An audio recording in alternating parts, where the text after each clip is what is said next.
দেখুন, একটা সিম্পল কথা বলি, যেমন আপনার যদি মনে হয় চা খাওয়া স্বাস্থ্যের পক্ষে ভালো, তাহলে আপনি গুগলে সার্চে গিয়ে চা খাওয়ার স্বাস্থ্যের পক্ষে ভালো 10টি উপকারিতা সার্চ করুন। তাহলে গুগল আপনাকে 10টি চায়ের উপকারিতা, চা খাওয়ার উপকারিতা বলে দেবে।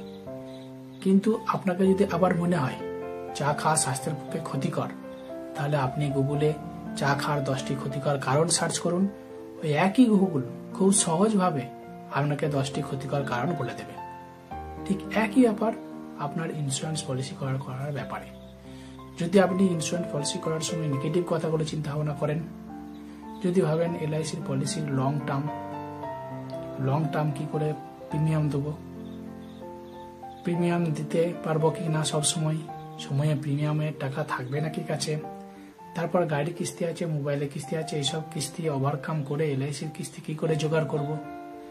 আজকাল জিনিসপত্রের দাম যেভাবে বেড়েছে, সংসার চালানোই দুর্দায় হয়ে যাচ্ছে, তাহলে এলআইসির প্রিমিয়ামটা কিভাবে ম্যানেজ করব।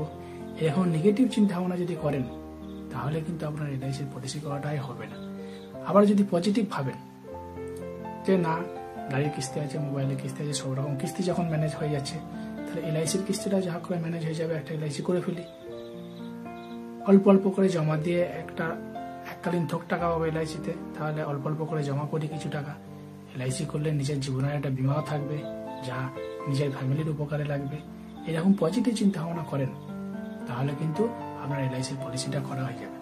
সুতরাং চিন্তা আপনার, আপনি ভাববেন নেগেটিভ না আপনি পজিটিভ ভাববেন, সেটা আপনার উপর ডিপেন্ড করছে।